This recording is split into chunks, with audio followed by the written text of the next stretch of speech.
Lectura del libro del Génesis.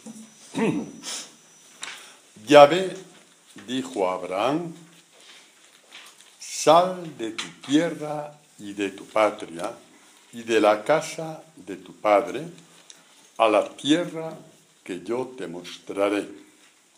De ti haré una nación grande y te bendeciré. Engrandeceré tu nombre y sé tú una bendición. Bendeciré a quienes te bendigan y maldeciré a quienes te maldigan. Por ti se bendecirán todos los linajes de la tierra. Y marchó pues Abraham, como se lo había dicho Yahvé. Palabra de Dios. Podéis sentaros.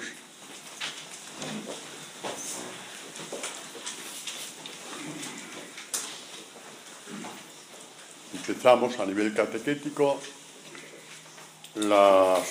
Evidentemente, valga la redundancia, las catequesis sobre el tema de los ejercicios. Abraham, nuestro padre en la fe.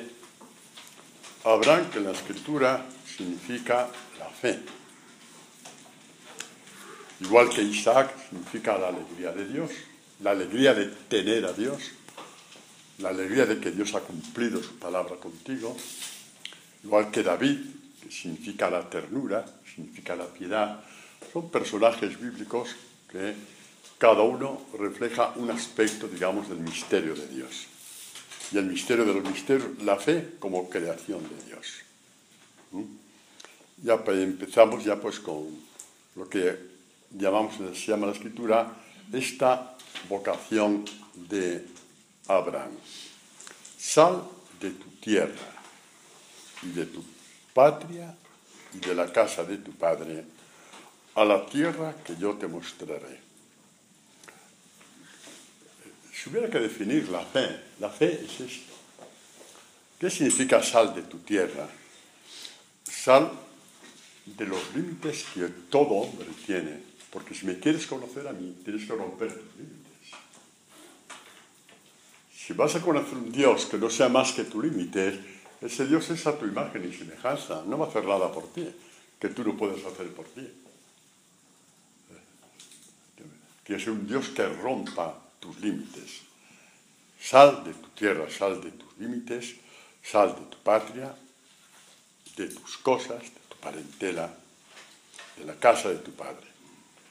Hasta ahí, muy bien. Es la segunda parte que ya nos deja totalmente traspuestos, porque somos tan inteligentes,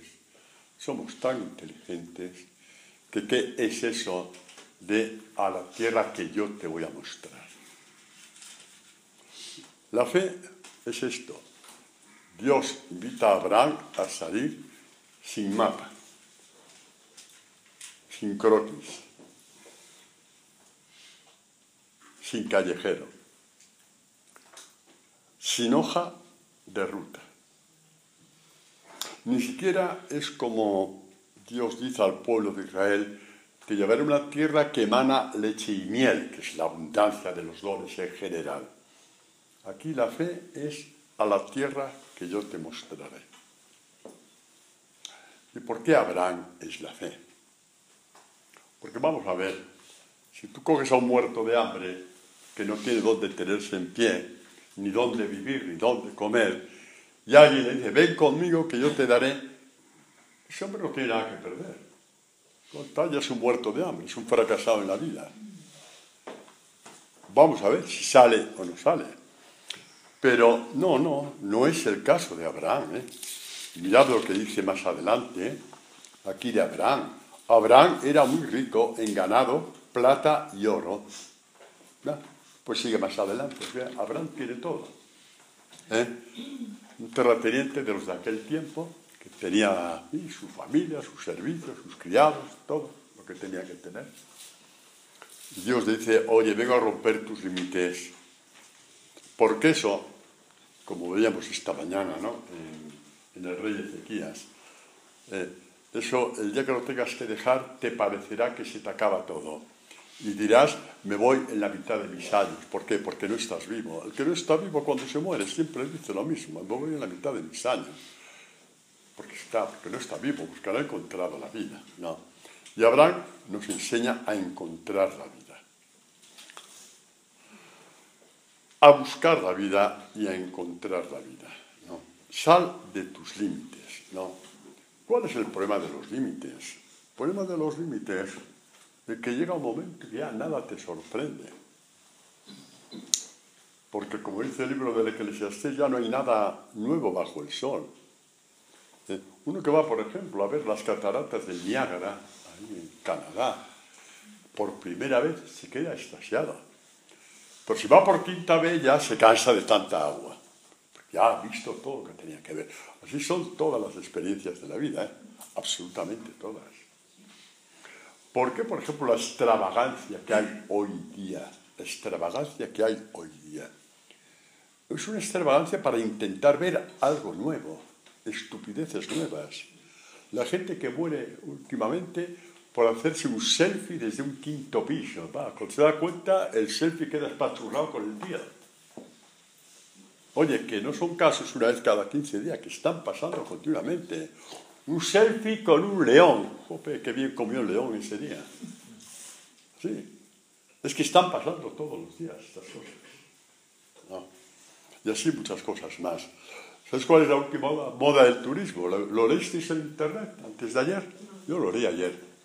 La última moda del turismo es ir a lugares tétricos, donde, por ejemplo, se despella un autobús. ¡Hala! Toda la familia para ver cómo se despelló el autobús. Todo el sueldo de un mes de toda una familia para ver cómo se despelló el autobús por un barranco. ¡Qué morbo! Pero es que cuando se llega a este punto, es que ya la calidad de vida es muy pobre. Y estamos hablando de gente profesionales, que se permite el lujo de ir por medio mundo para ver estas cosas, el lujo económico. Estamos en esta situación, ¿no? Abraham es la fe porque es una invitación de Dios a romper unos límites que cada vez te estrechan más, por más que intentemos buscar sensaciones nuevas, ¿no? Y lo que te abre los límites es caminar con la palabra, porque la palabra de Dios no tiene límites, es siempre nueva, siempre te asombra. La palabra de Dios siempre te asombra. Si vinieros aquí el próximo mes, tal día como hoy, que tocan los mismos salmos de hoy, la parte de la mañana, y cogiéramos este primer salmo, hazme justicia, Señor, contra la gente sin piedad, que nos ha llevado media hora de comer la palabra una y otra vez, aparecerían nuevas revelaciones de Dios que no tienen que ver nada con las de hoy, porque la palabra de Dios te abre fuentes desconocidas, una detrás de otra, y ahí está la grandeza de Dios. Y ahí vemos que Dios es aquel que satisface, porque nunca te da a beber de una fuente que ya has bebido, te da fuentes nuevas, igual que las catequesis son siempre nuevas, igual que lo que tú descubres en tu oración es siempre nuevo cuando la palabra se te abre. Son fuentes nuevas para ti, y que nosotros las ponemos en común, compartiendo, nunca mejor dicho, estos bienes de Dios, saber que estas fuentes existen. El pecado del pueblo de Israel es que mientras hay estos milagros de Dios, las plagas de Egipto, ¡ay, Dios existe! Mira lo que Dios ha hecho con Egipto, Dios existe. Mira lo que ha hecho aquí, la rana, los renacuajos, el agua y sangre, Dios existe y está a nuestro favor, qué maravilla. Por último, mata a los hijos de los primogénitos, Dios existe y salen contentísimos porque Dios existe. Y llegan al Mar Rojo y está el mar por delante y Egipto por detrás. ¿Y qué pasó? Dios no existe. ¡Hala, tócate las narices! ¿Pero qué capricho es este? Pues el mismo que tenemos tú y yo, cuando creemos que se ha cerrado todo así como así. Israel revela lo que es el corazón del hombre, eminentemente caprichoso, y que cuando Dios no actúa en el momento que Él quiere y a la hora que Él quiere, Dios no existe, o Dios no ha hecho nada por mí. Con lo bien que estábamos en Egipto, a puro látigo, pero hasta estas estupideces llegamos los hombres. No digo llegamos, porque es nuestra historia, ¿no? Por eso el hombre es el único animal que tropieza 2 veces con la misma piedra, y tropezamos 2 veces, y 4, y 14, cuando Dios tarda en responderte, o cuando Dios no te da la respuesta que tú quieres. Porque como somos más inteligentes que Dios, nos tiene que responder como nosotros queremos. Abraham es la fe. Vete a la tierra que yo te mostraré. No le falta nada. Ese gran terrateniente de esa zona de Oriente, fuera cual fuera, tenía sus ganados, plata y oro, y era un hombre ya superabastecido en todo. En todo, y de pronto una palabra. Y de hoy, Abraham, eso es poco para ti. Vete, sal a la tierra que yo te mostraré. Y Abraham salió. ¿Qué promesa le dio Dios? Te bendeciré, engrandeceré tu nombre. ¿Qué nos decía el Evangelio el domingo pasado? ¿Alguien se acuerda? Cuando fueron los 72 a hablar en nombre de Dios, volvieron y dijeron, hasta los espíritus se nos sometían, y Jesucristo, ¿qué les dijo? Eso es muy bonito, pero eso es muy poquito comparado con lo que os voy a dar. Alegraos porque vuestro nombre está escrito en los cielos, es decir, en el corazón de Dios. Engrandeceré tu nombre. Tu nombre está escrito en el corazón de Dios. Es imborrable. Es imborrable. Tu nombre eres tú, porque el nombre define a la persona en la espiritualidad de la Escritura. ¿Y cuál fue la grandeza de Abraham? Creer que la promesa de Dios era mayor que sus bienes. Y mira que los tenía. Tenía la vida resuelta, aparentemente resuelta, pero ya era lo suficientemente sabio que esa vida resuelta era solamente un paréntesis cuando vinieran las tormentas en su vida. Eso iba a ser insuficiente. Ni ganados, ni vacas, ni toros, ni cabras, ni toda la familia, eso iba a ser insuficiente. Y Abraham salió. Por eso Abraham es la fe. Abraham era un hombre tan bueno, que pasaba todo el día rezando, todo el día con velas, todo el día de procesión, que entonces Dios se le apareció. No. Abraham, un hombre tan sabio, que sabía que eso era insuficiente. Ya esa oración de gratitud ya vendría después. Esta oración de alabanza, porque me has visitado y has cumplido tu palabra en mí. De ahí nace la perfecta alabanza. La alabanza no nace porque te han dado un libro de manual para que alabes a Dios, que tampoco está mal, por favor, hay que empezar por ahí, me parece bien.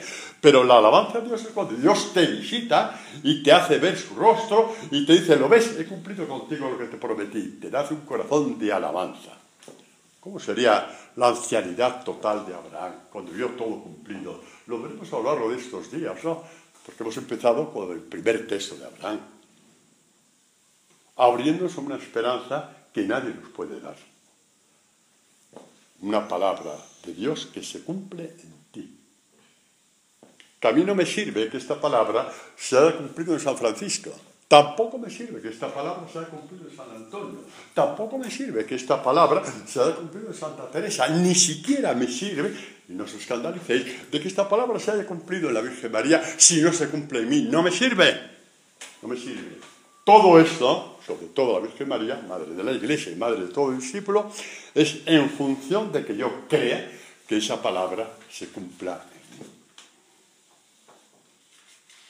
Y así es como nuestra devoción a los santos ya no es neurótica, es una devoción profundamente íntima, porque les pedimos que nos ayuden a hacer este camino, de que así como la palabra de Dios con sus promesas se cumplió en ellos, empezando por la Virgen María, se pueda cumplir en ti. Y esta es la relación perfecta, madre-hijo, entre la Virgen María y un discípulo. La relación perfecta es por ahí, ¿no? Y Abraham nos abre este campo. Abraham nos abre este campo maravilloso. Como decía Israel, pues esto, cuando llega al Mar Rojo, ya empieza ya todas las tonterías que hacemos todos. ¿Por qué hemos salido de Egipto? Al pobre Moisés lo quieren apedrear. Estábamos muy bien en Egipto, sí, con un capataz que te humillaba un día sí, otro día también, que te daba de comer cuando le daba de la gana como le daba la gana y que encima te azotaba si no hacías el trabajo que tenías que hacer. Pero ante lo del paso del Mar Rojo, nos hemos equivocado, demos marcha atrás. Y Dios abre el Mar Rojo. Y lo mismo en el Éxodo, cuando pasan hambre, el pan, el sed, el agua, las codornices, todo. Y llega un momento que llegan a la frontera de la tierra prometida. Dice, esta es la tierra que os he prometido. Se supone que Israel ya tenía que creer, ¿no? Después de todo lo que Dios ha hecho por ellos, se supone que Israel ya tendría que creer. Y sin embargo, ¿qué pasa? Te mandan unos exploradores a la maravillosa tierra prometida. Ya sabéis la simbología fortísima que hay. Son 7 pueblos superiores a Israel. Israel no está acostumbrado a combatir. Son 7 pueblos que son los 7 demonios que nos impiden ser discípulos. Soberbia, avaricia, lujuria, ira, gula, envidia y pereza nos impiden ser discípulos. Y solamente con la espada de la palabra de Dios serán vencidos. Olvídate de hacer compromisos y muchas cosas más, porque al primer descuido arremeten contra ti, porque son más fuertes. Bueno, estos hombres, pues eso, llegan a la tierra prometida, vuelven con unos frutos, es un poco el lenguaje bíblico oriental, estos racimos de 40 kilos, estas cosas y tal, ¿no? Y eran gigantes, estos habitantes. Dice, parecíamos saltamontes al lado de ellos. Israel, en vez de recordar lo que Dios había hecho por ellos hasta llegar allí, lo que llamamos los memoriales, esas cosas que Dios, estas intervenciones de Dios se llaman memoriales a nivel de fe, catequéticamente se llaman memoriales, que es la memoria de lo que Dios ha hecho en ti cuando empezaste a caminar más seriamente con Él. Se olvidan, murmuran, maldicen el haber ido hasta allí, bueno, de todo. Y Dios les dice, vale, de acuerdo, quedaros donde estáis a dar vueltas. 40 años. ¿Qué catequesis hay detrás? La mayor desgracia de un hombre es que se pase toda su vida, es el número 40 en la Escritura, simboliza una generación, la vida de una persona, dando vueltas en círculos sin ir a ninguna parte. Es decir, no haber salido como Abraham de su círculo y de sus límites. Vamos a leer estos textos porque son muy fuertes y, como dice San Pablo, son textos, son acontecimientos que acontecieron en Israel como figura para nosotros, que en Jesucristo estamos llamados a la plenitud de la fe. Bueno, pues como digo, hay esta rebelión de Dios contra Israel. El problema no es la rebelión en sí. Es una revelación que indica que Dios no ha hecho nada por ti. Sí, hombre, que las plagas fueron casualidades como pasa en todos los pueblos. Que el Mar Rojo se abrió porque pegó un ventarrón de la noche a la mañana y se abrió. Eso, ahí no pasó nada, absolutamente nada. Y lo del maná del desierto, lo mismo. En las codornices también. Y una roca, vete tú a saber si había agua dentro de la roca, hubo un temblor y salió agua. Y así se explican todas las cosas que pasan en nuestra vida. No nos llaman, están puestos como catequesis para mí, para ti.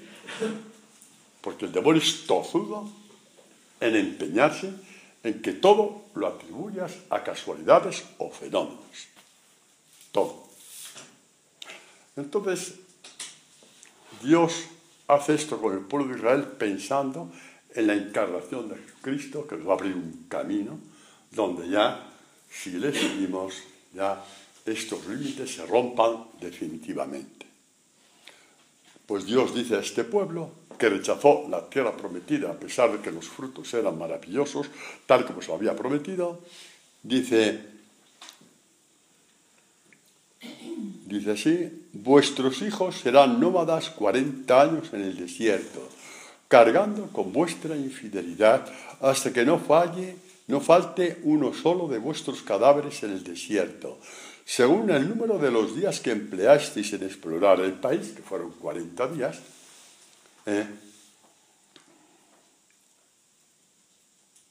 cargaréis 40 años con vuestros pecados, un año por cada día.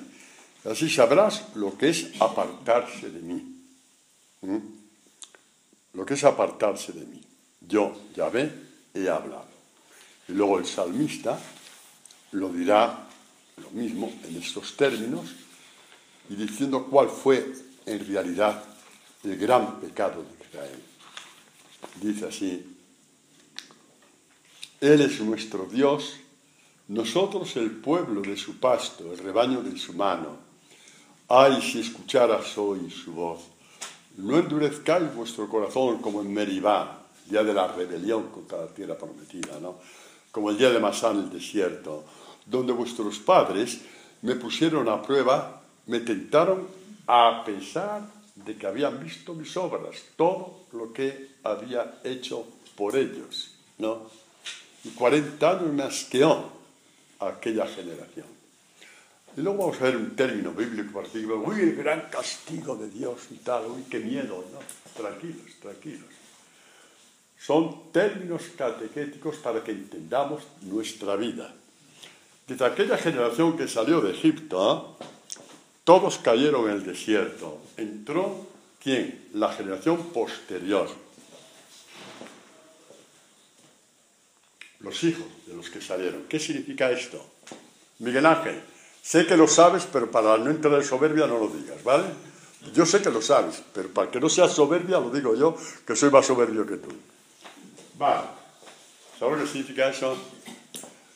Significa que tú nunca serás discípulo del Señor. Pero el Cristo que llevas dentro, sí. Esa es la gran noticia, la bella noticia, la perfecta noticia. Como dice San Pablo, ya no soy yo quien vivo, es Cristo quien vive en mí. Este Jesucristo que hace de ti un hombre nuevo. Pues dice Pablo, matad al hombre viejo, que viva el hombre nuevo, el hombre en la humildad, el hombre en la verdad, el hombre que sabe ver a Dios. Este Cristo que está haciendo en ti, y que tiene un nombre concreto. ¿Sabes cómo se llama, Maripili, ese Cristo dentro de ti? ¿Sabes cómo se llama? Te lo digo. Se llama Maripili, sí, y el tuyo se llama Paloma, y el tuyo se llama Amparo, y el tuyo se llama Loli, y el tuyo se llama Rafael. Ese Cristo dentro de ti es el que va a entrar en el Padre. Es el hombre nuevo. ¿Veis cómo Abraham se abre, ¿no?, a la encarnación? Y por eso Abraham es la fe. Por eso Abraham es la fe. Por eso. Y aquí podemos recoger esta parte catequética preciosa de la última cena, cuando Tomás le dice a Jesús: Señor, no sabemos a dónde vas, ¿cómo podemos saber el camino? Y Jesús dice: yo soy el camino y la verdad y la vida. Nadie va al Padre sino por mí. Ahí vamos. Nos llama para ir al Padre. Nos llama para ir al Padre. Y de Felipe, yo creo que estos apóstoles, yo creo que con perdón, uno era más cortito que el otro. Por más que Jesús iba diciendo las cosas, no se enteraban de nada. Lourdes, igual que tú y yo, que cuando nos queremos enterar del Evangelio nos pasa lo mismo. Entendemos, pero no queremos dar el brazo a torcer. ¿Verdad, Carol? Así me gusta.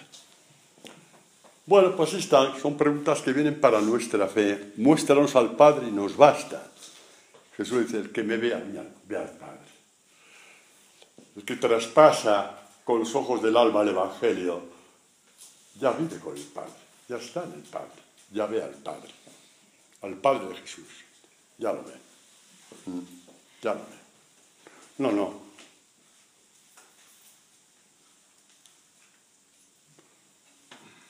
Como decían los padres de la Iglesia, toda la palabra de Dios es un mismo árbol. Las raíces son el Antiguo Testamento, las raíces de nuestra fe es Abraham, y que da su fruto en Jesucristo. No dividamos entre el Antiguo y el Nuevo Testamento, porque nos perdemos totalmente. Es un mismo árbol, en que las raíces son los de Abraham, porque toda la fe está en este caminar de Abraham, Y cuando dice, a la tierra que yo te mostraré, y dice Felipe, muéstranos al Padre, dice, ya, el que me ve a mí ve al Padre. En que entra en el Evangelio, no necesita hacer estudios sobre el misterio de Dios, ya entra en el misterio de Dios. Y así muchas cosas más. Y así Dios se adapta a la inteligencia de todos los hombres. ¿Cuánta gente, a veces he visto yo, gente prácticamente analfabetos en Ecuador, cómo entraban en el Evangelio, con qué elegancia humana incluso. Tenían a lo mejor menos perspectiva que nosotros, de los que yo seguro, ¿no? Pero iban entrando, poco a poco iban, y luego partían la palabra, igual que nosotros hemos partido esta mañana. Y uno preguntaba, Dios tiene que existir, porque si no, ¿cómo es posible esta sabiduría que Dios ha dado a estos hombres, no? Pues así son las cosas, ¿no? Cuando uno se pone a tiro, Dios actúa. Dios actúa. Pues es muy bonito ver, pues eso, que esta palabra, vemos que sí, que son palabras cumplidas, ¿no? No sabemos el camino, le dice Tomás a Jesús, no te preocupes, yo te mostraré el camino. ¿Cómo? Ven conmigo. No te voy a dar un libro. No te voy a dar un libro. Ven conmigo y yo te mostraré el camino. Y el Evangelio es el ir con el Señor, porque el Evangelio no es un libro. El Evangelio es Jesús. No es un libro el Evangelio. Un libro es el libro de Santa Teresa, biografía. O Teresa del Niño Jesús, también biografía. O Las Florecillas de San Francisco, que son libros que ayudan, por supuesto que sí. Pero Jesús no es un libro. Perdón, el Evangelio no es un libro. Por eso cuando dice, el que quiera seguirme,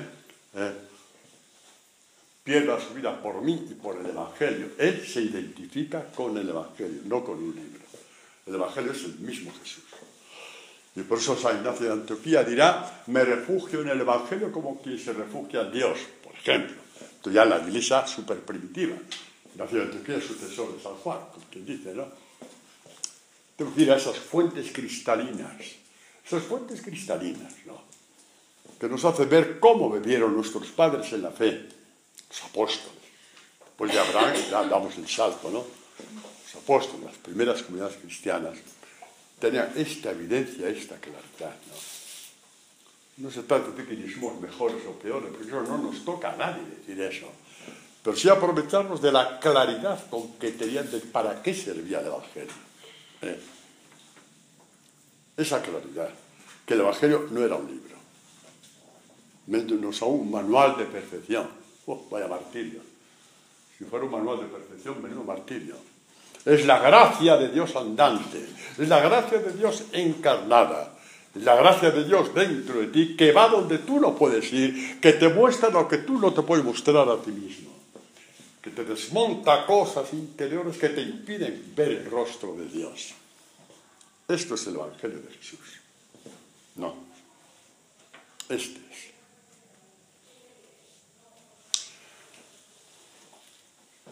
Hace falta hacer un corte en la vida. Hace falta hacer un corte en la vida que se llama salto cualitativo, para entrar en unos horizontes que no tengan límites de ningún tipo. Y también para que tus perspectivas no sean raras, pequeñitas, que tú puedes dominar, como dominas el cuarto de tu casita, ya te crees que tienes el mundo entero. No, tienes un cuarto nada más, una casita nada más. Dios te llama para tener el cielo, toda la vida de Dios dentro de ti. No. Entonces, hay que renunciar a un cuadrado. Lo mismo da que si el cuadrado tenga 20 metros a que tenga 1.000.000 de metros. No deja de ser un cuadrado, sin salida. Lo mismo da que tenga 20 metros, 10 metros de esa chabolita de aquel tipo que vivía ahí en la ladera, al lado de la capilla donde yo iba en Ecuador, una que tenga 10 metros, a que tenga 1 millón de metros con 40 aparatos alrededor. Da exactamente lo mismo, es un cuadrado que no puede romper. Y el cuadrado, poco a poco, te va ahogando y agobiando. Porque fuera de ese cuadrado no hay estremecimiento del alma, no hay vida del alma, no hay la plenitud, no existe. Para eso tienes que renunciar a tu gloria. Y aquí tocamos la madre del Cordero. Renunciar a tu gloria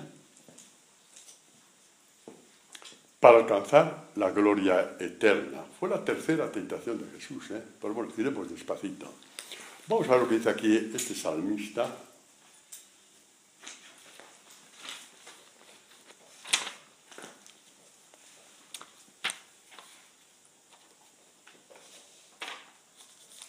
Leemos muy por encima, ¿no?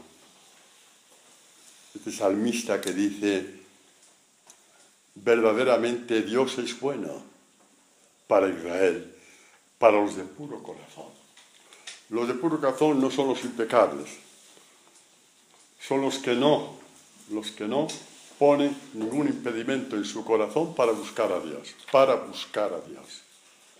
Le deja a Dios la libertad, para quitar las alimañas de tu corazón, para que le busques. Porque el corazón tiene alimañas. Porque cada vanidad es una alimaña, cada ídolo es una alimaña. ¿De acuerdo? Dios es bueno, ¿no? Y bueno, no quiero meterme mucho en este salmo, que debería, pero tenemos el tiempo que tenemos y la catequesis es sobre Abraham, entonces voy a ser fiel al tema. Cuando dice... porque envidiaba a los perversos, porque parece que a los perversos le va la mar de bien. ¿Por qué viene a ver ese tío? Y aquel otro. Menudo casoplón que se ha comprado ya al pagar. Eso está a la orden del día y todos nos hemos quedado reventados por dentro con el casoplón. ¿Cuántos pecados hay dentro de ti por ese casoplón que quisieras tener? Tonto de las narices. ¿Para qué quieres ese casoplón? Si tienes a Dios, pues nada, ahí está, ahí. Chistes y más chistes que debajo del chiste que hay. A saber lo que hay dentro de cada chiste. Y dice aquí este salmista lleno de Dios, cuando mi corazón se exacerbaba por ese tipo de gente, ¿no? Cuando se torturaba mi conciencia, estúpido de mí, no comprendía. Yo era una bestia ante ti. ¿Cómo se autoinculpan estos hombres de Dios? Igual que los santos. Yo era una bestia. Me equivoqué, pero no sabía, no me dijeron. No, yo era una bestia. Es una belleza infinita ver hombres así, ¿no? Porque es que no termina la cosa de la bestia, no termina ahí. Es que continúa y dice, pero a mí, que estoy siempre contigo, sigo buscándote. A pesar de eso, sigo buscándote, ¿no? Me has tomado de la mano derecha. Sí. Sígueme. Yo te haré llegar a ser pescador de hombres, dijo Jesús a Pedro y a Santiago. Yo te haré llegar a ser. Tú no puedes, pero yo te haré llegar de la mano derecha. El Señor es tu pastor que te lleva de la mano derecha. Y un día te revelas y te sientas y Jesucristo te espera y te volverá a levantar. Así es nuestro Dios. Dice, a mí que estoy siempre contigo, me has tomado de la mano derecha, me guiarás con tu consejo, con tu palabra, con tu evangelio, y tras la gloria me llevarás. Tras la gloria. Este hombre está adelantando ya, como os he dicho, que los salmos se cumplen en Jesucristo y en sus discípulos, adelantando la victoria de Jesucristo frente al tentador en la tercera tentación, ¿no? Todavía le llega el diablo a un monte muy alto y le muestra todos los reinos del mundo y su gloria, y le dice, todo esto te daré si postrándote me adoras. Jesús le dijo, al Señor Dios adorarás, solo a Él darás culto. Rechazó de plano la gloria de Satanás, que la tiene. Que deslumbra. Te deslumbra y te atonta tanto, que aun cuando tú sabes intelectualmente de que eso tiene un límite, porque un día se acabará, por la razón que sea se acabará, hasta por la edad cronológica se te acabará, el deslumbramiento te atonta tanto, te hace tan atontadito que vas detrás como un imbécil. Cuando sabes perfectamente que tiene un principio y un fin. Y este dice, tras la gloria, la tuya me llevarás. Es el seguimiento al Señor. Es el seguimiento al Señor, ¿no? Volvemos a Abraham. Obedece. No es una obediencia de sometimiento de esclavo. Obedece porque sabe que detrás de la palabra que ha recibido está la vida. Jesucristo no quiere obedientes esclavos, porque irán siempre a regañadientes. ¿Y sabes lo que hace un obediente esclavo? Julio, ¿sabes lo que es un obediente esclavo? Lo que hemos hecho tú y yo tantas veces, que cuando el de arriba, el patrón no te mira, hace lo que te da la gana. Eso hacemos con Dios. ¿Por qué? Porque estás esclavo y a disgusto. Y cuando puedes escaquearte, te escaqueas. Abraham, nos dice el autor del libro de los Hebreos, por la fe, Abraham, al ser llamado por Dios, obedeció. Obedeció porque buscaba la vida. Estos son los listos que agradan a Dios. Estos son los sabios que agradan a Dios. No se trata porque yo lo mando. No, eso es para los dictadores. Es porque sabe que la vida está detrás de esa palabra. Por eso Abraham es un hombre sabio. Porque solamente el sabio sabe obedecer así. Solamente el sabio sabe obedecer así. Abraham, al ser llamado por Dios, obedeció y salió para el lugar que había de recibir en herencia. Y salió sin saber a dónde iba. Es lo que más nos cuesta, ¿verdad? Dominamos tantas cosas que decimos, ¿y por qué no vamos a dominar también la fe? Bueno, ahí no hay nada que dominar. ¿Te dejas llevar o no te dejas llevar? Porque de eso se trata a la hora de hablar, de confiar en Dios. Saber que su palabra te da la vida. Saber que su palabra no te engaña. Saber que tu palabra te da una plenitud en la cual nunca podías haber soñado, por mucho que tú te lo imaginaras. Padre, esto no hay quien se lo crea. Vale, de acuerdo. Bienvenidos al club de los paganos. Habrá que cruzar la raya roja para empezar a creer. No sos usted, a que está de acuerdo, claro. Bienvenido al club de los paganos. Esa raya roja hay que pasarla y empezar a creer que su palabra es buena para ti, que el Evangelio es bueno para ti, que Dios es bueno contigo, que Dios no te pone a prueba, no le interesa a Dios ponerte a prueba, sabe que no valemos un pimiento, sabe que no valemos un pimiento, hombre, que nos cansamos enseguida. Y la palabra es Dios mismo, es la simiente de Dios. El Evangelio es la simiente de Dios. Hay catequesis bellísimas en la iglesia primitiva que hablan de que la palabra es la simiente de Dios, poniendo en comparación catequética, nadie se asuste, con la simiente que tuvieron nuestras madres para que pudiéramos nacer. Exactamente lo mismo. Como la simiente que nuestras madres recibieron de nuestros padres para poder venir al mundo. Y es muy bonito el paralelo catequético que hay ahí.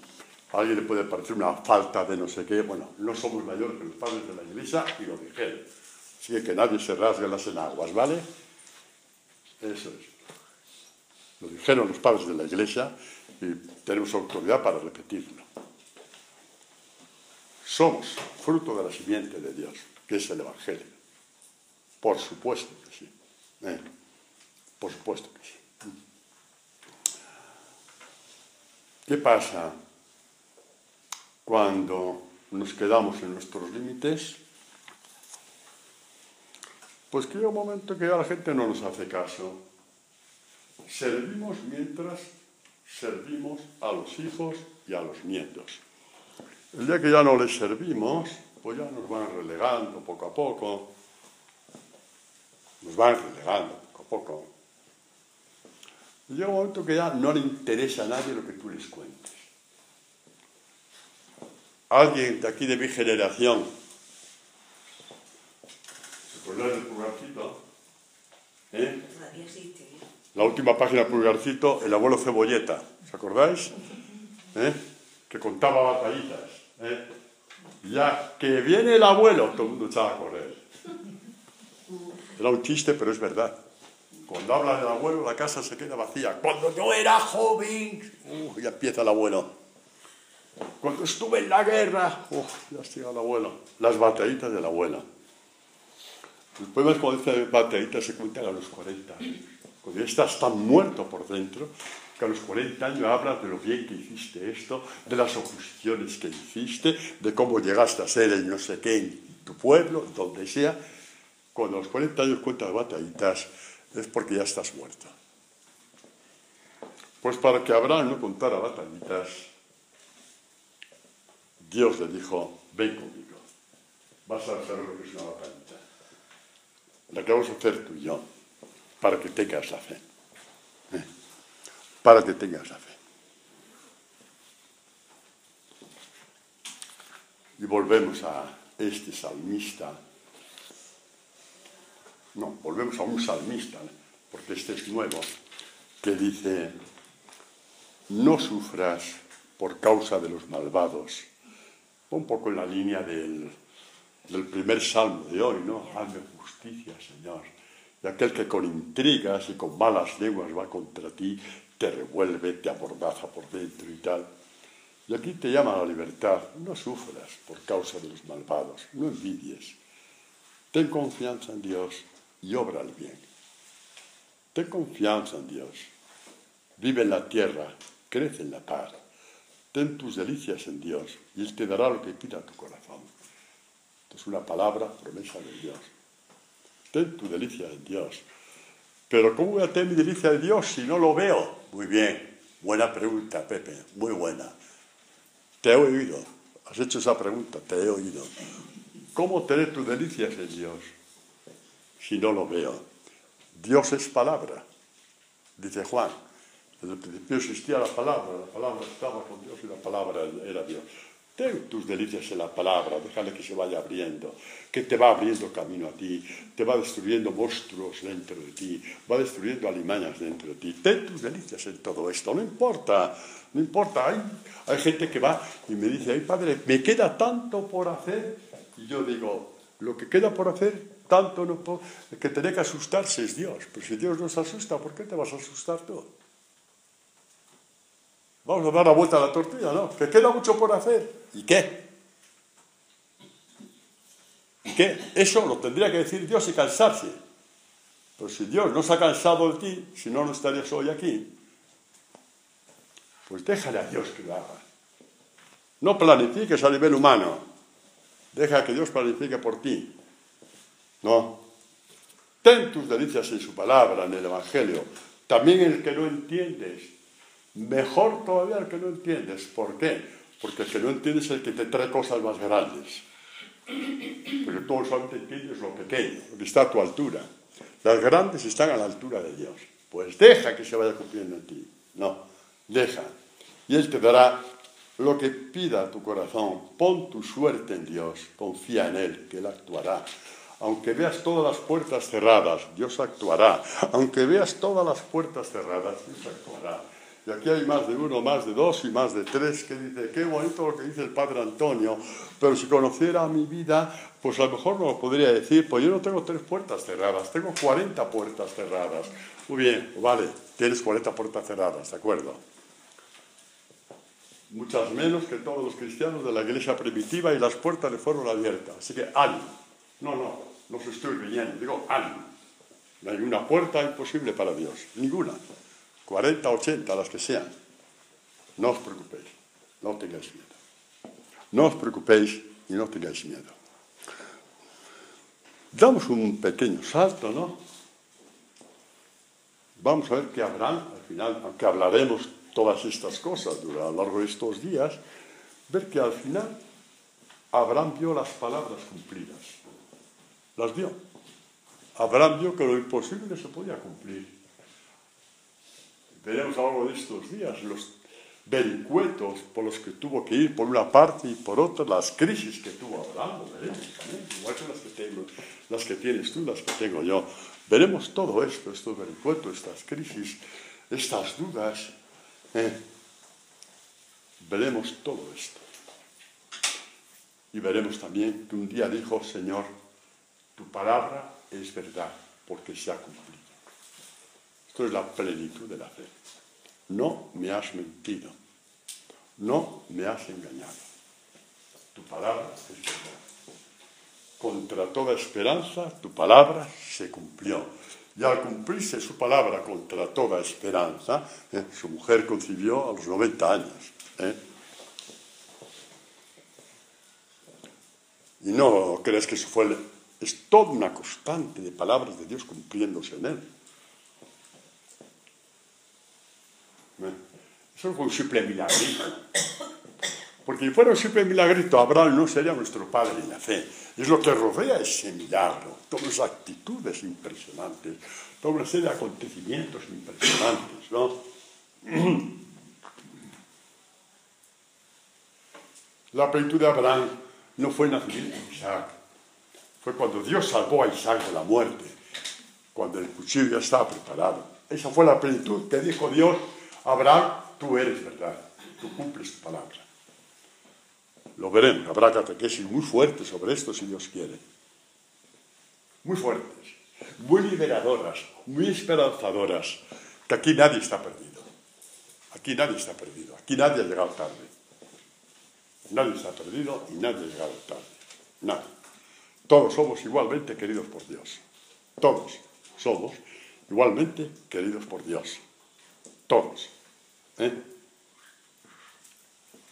Todos somos igualmente queridos por Dios. Y Abraham pudo terminar sus días diciendo lo mismo que dijo Jesús en el Evangelio de Juan: tu palabra santifícalos en la verdad, hablando de sus discípulos. Tu palabra es verdad. Por lo tanto, la santidad es que un hombre vea que la palabra se ha cumplido en él. Y eso es lo que provoca el cambio irrevocable del corazón. Ahí ya no quedan más alimañas. Ahí ya no quedan más alimañas. Y lo que provoca el cambio irrevocable del corazón. El hombre nuevo, la mujer nueva, prometida. Y Abraham podría hacer esta proclamación de fe que vemos al final de la carta de Juan, la primera carta de Juan, cuando dice: sabemos que somos de Dios y que el mundo entero yace en poder del maligno, que es Satanás, pero sabemos que el Hijo de Dios ha venido. O sea, a pesar de que podemos decir que el mundo yace, está sometido a la mentira de Satanás, por supuesto que sí, y de hecho conocemos ese sometimiento, lo conocemos en nuestra vida. A pesar de eso, sabemos que el Hijo de Dios ha venido y nos ha dado sabiduría para que reconozcamos al verdadero, con mayúscula. ¿Cómo conoces al verdadero? El que sabe que ha sido verdad contigo. No es una definición ni filosófica ni teológica. Ni un rapto visionario que tal no sé quién vio por aquí y por allá, que podría ser también. Pero todo eso está a años luz de tu experiencia. Todo eso está a años luz de tu experiencia. Dios no me ha mentido. Dios ha dicho verdad sobre mí y la ha cumplido. Me ha hecho romper todos los círculos. Nosotros, dice, continúa Juan, estamos en el verdadero, en su Hijo Jesucristo. Y el poco tiempo que nos queda podemos ver esta experiencia preciosa sobre este tema. Alguna vez creo que lo hemos visto ya, pero hay que insistir, sobre todo en este contexto no lo hemos visto nunca, de que Dios dice: David es capaz de decir a Dios: tu palabra es verdad, tu palabra no miente. David, el sanguinario, el adúltero, el asesino. Corazón perverso como el David, pocos. Pero cuando puso ese corazón en manos de Dios, el corazón de David fue un corazón totalmente enamorado de Dios y que llegó a decir exactamente esto. Vamos a ver por qué Natán, profeta, es enviado por Yahvé, por Dios, es llevado a donde David para darle esta promesa. Le dice, en el tiempo, dice, Natán habla en nombre de Dios, en el tiempo en que te instituí jueces en mi pueblo, Israel, dice, le daré paz, espera, bueno, cojo un poco más adelante porque es muy largo el texto, dice, y cuando tus días se hayan cumplido y te acuestes con tus padres, afirmaré después de ti la descendencia que saldrá de tus entrañas y consolidaré el trono de tu realeza. Él constituirá una casa para mi nombre, yo consolidaré el trono de su realeza para siempre. Yo seré para él padre y él será para mí un hijo. Del nacimiento de Salomón, que va a ser el que va a construir el templo de Jerusalén, se da el salto a una profecía mesiánica. Un descendiente de David será para mí hijo, yo seré padre. Jesús, hijo de David. ¿Cuál es la respuesta de David? El rey David entró y se sentó ante Dios. Qué bonito, ¿no? Se sentó ante Dios. Sí. Igual que tú, cuando te sientas en tu casa, en una silla, en un sillón cómodamente, para hacer los laudes, te estás sentando delante de Dios, por ejemplo. Y tenemos que ir entrando cada vez más por ahí, no privarnos de los dones de Dios. Tenemos que entrar cada vez más por ahí. Y dijo, ¿quién soy yo, Señor mío? ¿Y qué mi casa que me has traído hasta aquí? Y aun esto es poco a tus ojos, Señor, que hablas también a la casa de tu siervo para el futuro lejano, ¿no? Profecía del Mesías. Señor mío, ¿qué más podrá David añadir a estas palabras? Tú me tienes conocido, Señor. Sabes lo débil que soy, lo inconstante que soy, lo sanguinario que soy, lo infantil que soy muchas veces. Me gusta esa mujer que veo por la terraza a por ella y a matar a su marido. David sabe todo esto. No se le esconde nada, que Dios sabe todo esto de su corazón. ¿Qué más podrá David añadir? Tú me tienes conocido, Señor. Has realizado todas estas grandes cosas según tu palabra y tu corazón, para dárselas a conocer a tu siervo. Por eso eres grande, Señor. Qué oración tan bonita, ¿no? Qué oración esta de David.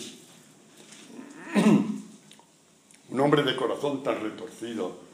¿Cómo es que con esta visita del Espíritu de Dios, cómo cambia el corazón de este hombre? Esto es para que nadie dude de sí mismo.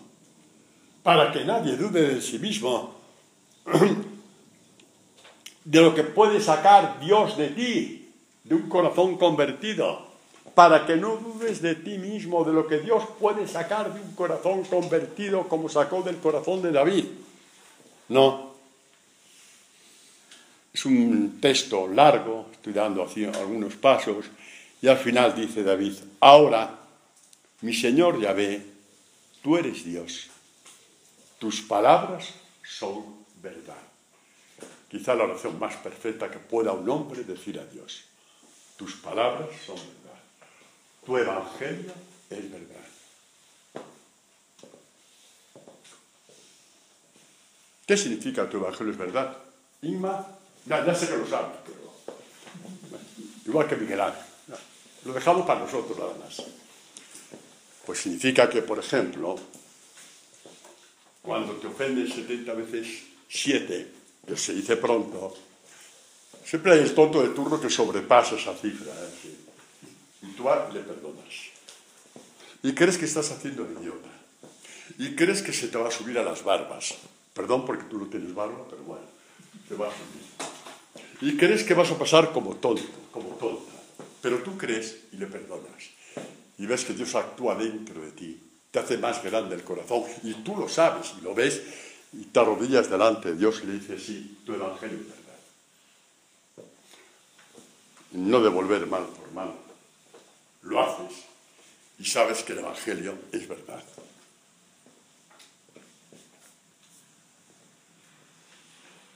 Y pides perdón a aquella persona que te ha pisado un callo.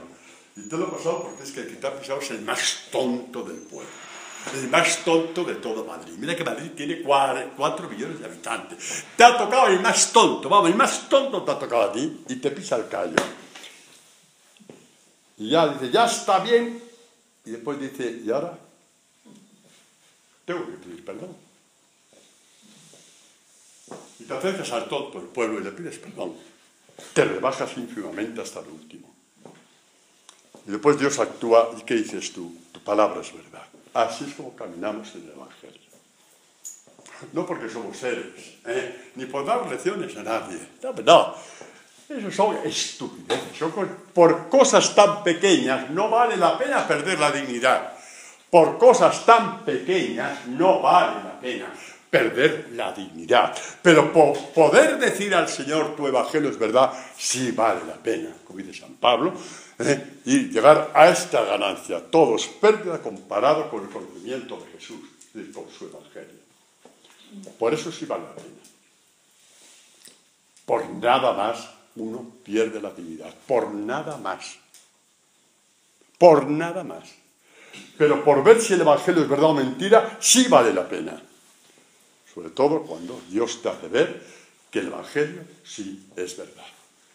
Gloria al Padre, al Hijo y al Espíritu Santo, ahora y siempre, por los siglos.